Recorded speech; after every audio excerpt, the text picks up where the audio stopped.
हाय दोस्तों, मैं हूं आशीष और आप सबको इंडिया मैगज़ीन पर स्वागत है। दोस्तों, अगर मैं आपसे ये सवाल पूछूंगा कि भारत के पहले प्रधानमंत्री का नाम क्या था, तो आप यही कहेंगे कि देश के पहले प्रधानमंत्री पंडित जवाहरलाल नेहरू थे। भारत के छोटे से छोटे स्कूल और बड़ी से बड़ी यूनिवर्सिटी के छात्र भी यही जवाब देंगे, क्योंकि बचपन से ही भारत में स्कूल की किताबों में यही इतिहास पढ़ाया गया है। लेकिन ये बात पूरी तरह से सच नहीं है।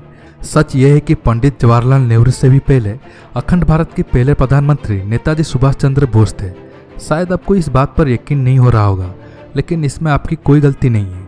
आज़ाद भारत में सरकारों ने कुछ खास किस्म के इतिहासकारों को ही मान्यता दी, और उन इतिहासकारों ने भारत के इतिहास से जुड़े बहुत सी महत्वपूर्ण घटनाओं को आपसे छुपा लिया। सुभाष चंद्र बोस अखंड भारत की पहली आज़ाद सरकार के प्रधानमंत्री, विदेश मंत्री और रक्षा मंत्री थे, लेकिन ये बात कभी आपको बताई ही नहीं गई। पर अब भारत सरकार ने एक महत्वपूर्ण फैसला लिया है। प्रधानमंत्री नरेंद्र मोदी ने नेताजी सुभाष चंद्र बोस के नेतृत्व में गठित आज़ाद हिंद सरकार की 75वीं वर्षगांठ पर नेताजी के नाम पर जवानों के लिए एक अवार्ड का ऐलान किया। हर साल 23 जनवरी को नेताजी के जन्मदिन पर इसकी घोषणा की जाएगी। इसके साथ ही पीएम मोदी ने लाल किले पर तिरंगा भी लहराया।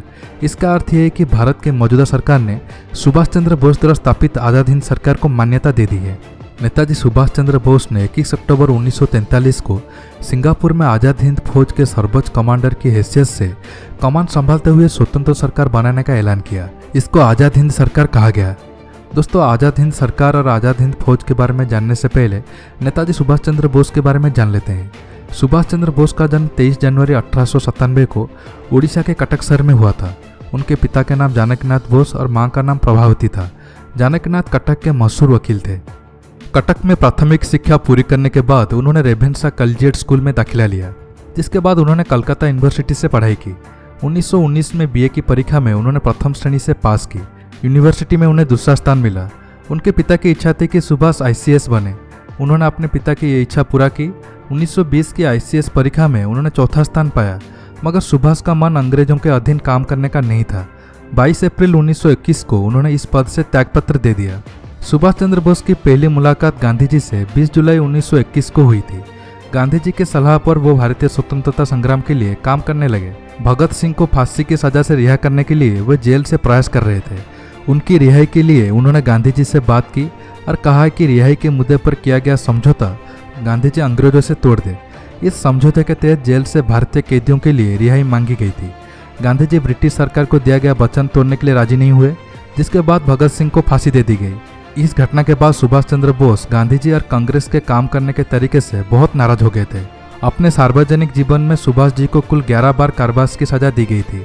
सबसे पहले उन्हें 16 जुलाई 1921 को 6 महीने का कारावास दिया गया था। 1941 में एक मुकदमे के सिलसिले में उन्हें कलकत्ता की अदालत में पेश होना था।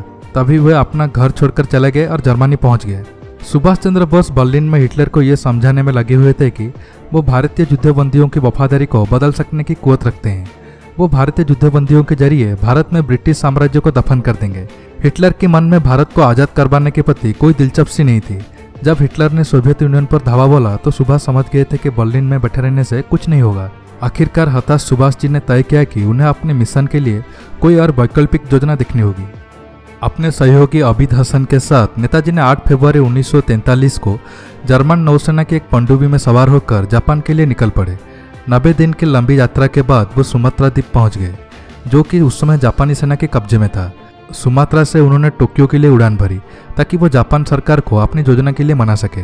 11 मई को बोस टोक्यो पहुंचे और जापानी प्रधानमंत्री हिदेकी तोजो से मिले।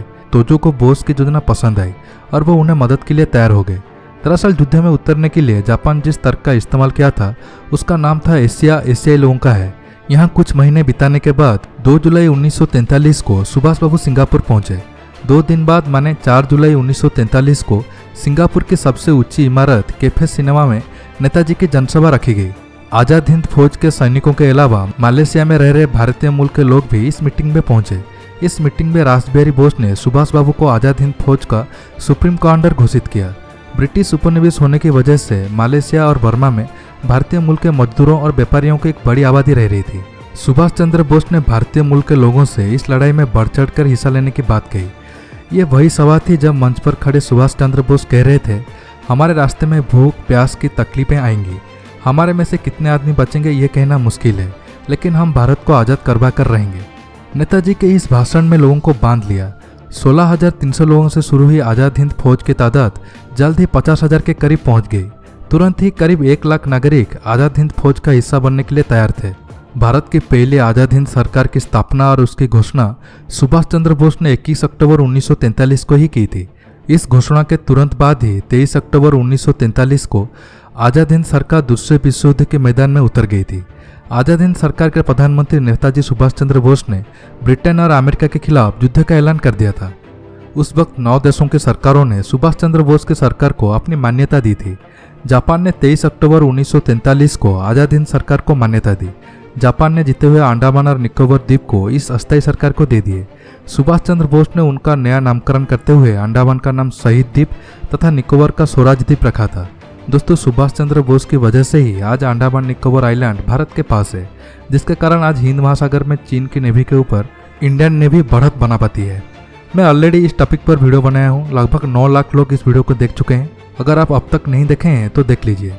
30 सितंबर 1943 को इन द्वीपों में स्वतंत्र भारत का ध्वज भी लहराया गया था। इसके बाद जर्मनी, फिलीपींस, थाईलैंड, मंचूरिया और क्रोएशिया ने भी आज़ाद हिंद सरकार को अपनी मान्यता दे दी। आज़ाद हिंद सरकार ने जापान सरकार के साथ मिलकर म्यांमार के रास्ते पूर्वोत्तर भारत में प्रवेश करने की योजना बनाई थी। सुभाष चंद्र बोस ने बर्मा की राजधानी रेंगून को अपना हेडक्वार्टर बनाया। तब वहां जापान का कब्जा था। 18 मार्च 1944 को सुभाष चंद्र बोस की आज़ाद हिंद फौज ने भारत की धरती पर कदम रखा था और उस जगह को अब नागालैंड की राजधानी कोहिमा के नाम से जाना जाता है। आज़ाद हिंद फौज के शौर्य में कोई कमी नहीं थी, लेकिन 2 प्रमुख वजहों से सुभाष चंद्र बोस की आज़ाद हिंद फौज कोहिमा से आगे बढ़ नहीं सकी। पहली वजह यह कि ये युद्ध जंगलों में लड़ा जा रहा था। तब जुलाई का महीना था और भारी बारिश की वजह से सेना को आगे बढ़ने में मुश्किल हो रहा था। और दूसरी बड़ी वजह यह थी कि आज़ाद हिंद फौज के पास एयर सपोर्ट नहीं थी। ब्रिटिश सेना के पास लड़ाकू विमान थे, जिनके सामने आज़ाद हिंद फौज के सैनिक मजबूर थे। दोस्तों, सुभाष चंद्र बोस आज़ाद हिंद सरकार के पहले प्रधानमंत्री, रक्षा मंत्री और विदेश मंत्री थे। Lieutenant colonel S C. Chatterjee Azad Hind सरकार के वित्त मंत्री थे। SAIR आज़ाद हिंद सरकार के प्रचार मंत्री थे।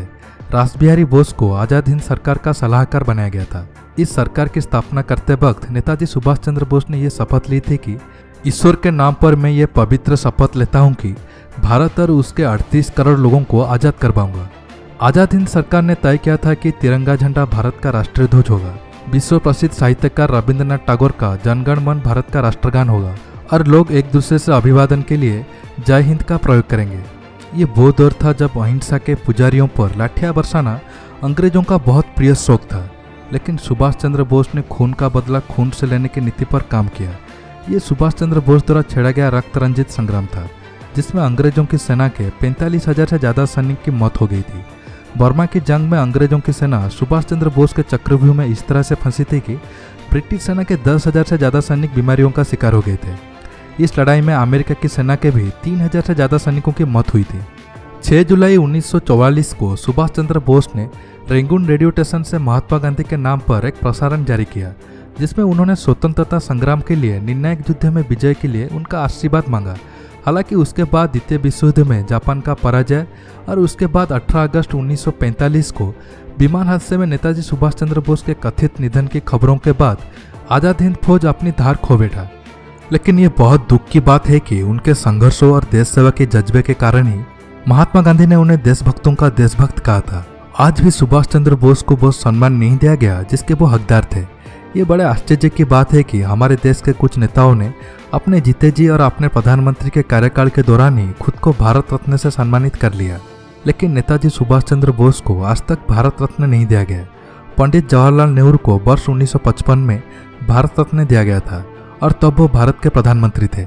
इंदिरा गांधी को वर्ष 1971 में भारत रत्न दिया गया और वो उसी दौरान भारत के प्रधानमंत्री थे।